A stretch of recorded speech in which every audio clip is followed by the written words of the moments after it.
राजनीति का गिरता स्तर और हिमाचल विधानसभा क्षेत्र के सर्वोच्च पद का इस तरह का अपमान होते हमने कभी नहीं देखा।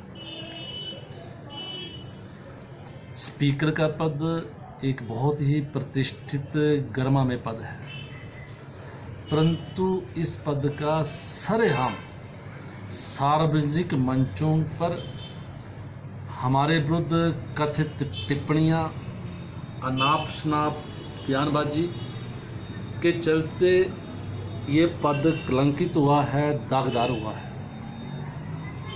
सबसे पहले इन 4.5 वर्ष के कार्यकाल में लोकतंत्र प्रणाली के चलते पंच परमेश्वर रूपी पंचायतों को राजनीतिक अखाड़ा बनाने का प्रयास किया गया।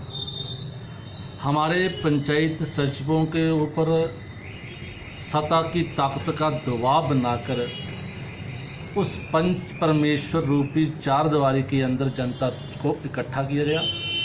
यहाँ तक कि हमारे चुने हुए प्रधानों को हमारे स्पीकर महोदय का कोई निमंत्रण नहीं, सरेआम पंचायती राज का मजाक उड़ाया गया।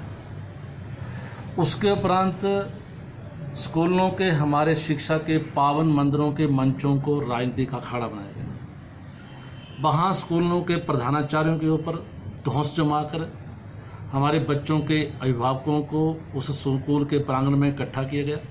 और इकट्ठा ही नहीं किया गया, वहाँ भी जो शिक्षा का स्तर हमारे बच्चों को संदेश देना चाहिए, वहाँ भी हमारे जमकर इन लोगों ने भड़ास निकाली। चचियाँ स्कूल का बहुत बड़ा उदाहरण है। चचियाँ स्कूल में एक कांग्रेस नेता ने मेरे ऊपर व्यक्तिगत तौर पर जो बकवास किया, वहाँ की जनता उत्तेजित हुई और भाषण देते देते उस नेता को बाजू से पकड़कर बैठाना पड़ा। और वो नेता जिसने वन भूमि पर सरेआम कब्जा किया हुआ है, आज जो वहाँ पे सरेआम वहाँ काम चला हुआ है और बाहर अपने वास के बाहर जो BPL का बोर्ड लगा हुआ है और PWD विभाग का बड़ा ठेकेदार बना हुआ, बहुत बड़े लाखों रुपए के काम ले रहे हैं। सरेआम स्पीकर के सामने इस तरह की घटिया बकवासबाजी, ये पद कलंकित नहीं तो और क्या है। इसके उपरांत आजकल हमारी राष्ट्रीय कृषि नीति आदरणीय नरेंद्र भाई मोदी जी के आशीर्वाद से पूरे हिंदुस्तान में पांव पसार रही है। इस राष्ट्रीय कृषि नीति और नेचुरल कैलामिटी के तहत करोड़ों रुपये का जो प्रदेश सरकार को सहयोग मिला, उसके तहत हमारा सॉइल कंजर्वेशन डिपार्टमेंट जो है वो किसानों के खेतों तक छोटी छोटी कुलों का निर्माण कर रहा है। हमारे ऊपर तो आरोप लगाते रहे कि पूर्व विधायक ने 60-65 लाख की पटकें लगा दी, प्लेटें लगा दी। आपने छोटी छोटी कुलों का, अधूरी कुलों का निर्माण पूरा नहीं। और ये जो उद्घाटन है, ये तो पंचायत प्रधान स्तर के उद्घाटन है। वहाँ अपनी प्लेटें लगाई जाइए और जहाँ किसानों के कुलों तक पहुँचनी है, वहाँ तो इनको पहुँचा नहीं जा रहा है। और सड़कों के किनारे अपनी पटकें लगाकर वहाँ भाई लूटने का प्रयास किया जा रहा है। यहाँ तक कि हमारा कृषि विभाग जो है वो पंगु बनकर रह गया। यहाँ भी कृषि विभाग के अधिकारियों के ऊपर दबाव बनाकर किसानों को इकट्ठा किया जा रहा है और छोटे छोटे 5, 7, 8, 10 रुपये के जो है वो बीजों के बीज वो पैकेट बांटे जा रहे हैं, बीज बांटे जा रहे हैं। भारतीय जनता पार्टी इन 4.5 सालों का कृषि विभाग से लेखा जोखा मांगेगी कि पानपर विधानसभा क्षेत्र में कौन कौन सी पंचायत में कहाँ जो है वो किसान मेले लगाएगी, किन किन किसानों को बीज वितरण किया गया, किन किन किसानों को औजार बांटे गए। यहाँ भी सरेआम कृषि विभाग है वो कांग्रेस का अखाड़ा बना हुआ है। चुन कर अंधा बांडे रेबड़ियाँ मुनमुड़ापनों को दे, इस प्रथा को इन्होंने अंजाम दिया। इस प्रकार के कृत्य के चलते जो है, जैसा मेरा बिल्कुल स्पष्ट आरोप है कि पहली बार हिमाचल के इतिहास और पालमपुर के इतिहास में राजनीति का गिरता स्तर और इस गर्मे पद को जो जिस तरह पतन हुआ है, इससे पहले हमने कभी नहीं देखा है।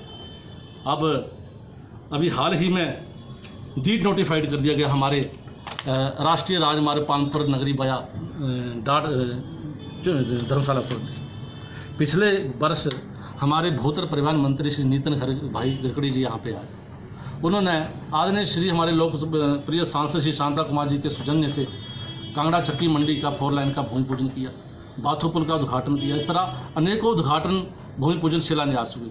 और उसी मंच पर आदरणीय श्री शांता कुमार जी की अनुशंसा पर हमारा पानपुर नगरी डाड धर्मशाला रोड नेशनल हाईवे घोषित हुआ। इसी तरह हमारा पानपुर भवारना सुजानपुर हमीरपुर हमारा घोषित हुआ। और अभी हाल ही में हिमाचल सरकार ने इसको डीनोटिफाइड कर दिया गया। हम पानपुर के विधायक से और हमारे लोकप्रिय स्पीकर से हम स्पष्टीकरण चाहेंगे कि जो डीनोटिफाइड हुआ इसके बारे में अपना स्पष्टीकरण दें, प्रतिक्रिया व्यक्त करें। और इसको राष्ट्रीय राजमार्ग घोषित होने के उपरांत इस रोड पर अंधाधुंध काम चला हुआ है। बड़े बड़े 3 पुलों का निर्माण चले हुए हैं। 4 पुलों के ऊपर करोड़ रुपए आने वाला है आदरणीय श्री शांता कुमार जी के सहयोग से। इस सड़क का बुरा रूप बदला जा रहा है। और हमारे कांग्रेस के मित्र कह रहे हमने MDR घोषित कर दिया। MDR तो हमने भी अपने कार्यकाल में परोर बया दराटी गोपालपुर चौक बटसर होते हुए राख गनौता सुकैड़ी कंडी ब्रिज होते हुए हमने पानपुर बस अड्डे ओल्ड बस अड्डे के साथ उसको मिलाया था।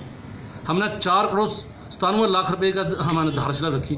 उस 5 करोड़ रुपए की लीपापोती हुई। उसके उपरांत एक पाई तक नहीं आई, वो भी MDR रोड घोषित है। और इस प्रकार की MDR की जो दुहाई दे रहे हैं इस बारे में हमारे विधायक महोदय स्पष्टीकरण दें। और यही नहीं, अभी हाल ही में जो भूतल परिवहन मंत्री जी की अध्यक्षता में मीटिंग हुई, हमारे हिमाचल के सभी सांसद आदरणीय नड्डा जी, शांता जी, वीरेंद्र कश्यप जी, रामस्वरूप जी सभी वहाँ उपस्थित थे।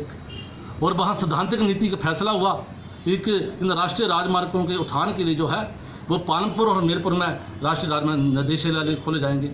आज पानपुर के इतिहास में, पानपुर के विकास में, जैसे श्री शांता कुमार जी के 2 बार मुख्यमंत्री कार्यकाल में, 1 बार केंद्रीय मंत्री कार्यकाल में जो कुछ भी है पानपुर का, आज रोप शुरू जो भी बड़े बड़े काम हैं, अगर इनको माइनस कर दिया, घटा दिया जाए तो पानपुर उसी चौराहे पर खड़ा है। और शांता कुमार जी के अभूतपूर्व सौजन्य से एक और विकास का मील पत्थर यहाँ लिखने वाला है कि पानपुर में राष्ट्रीय राजमार्ग का निर्देशालय बहुत जल्दी खुलने वाला है। इस प्रकार के बड़े बड़े काम के लिए हमारे सांसद महोदय चिंता जता रहे हैं।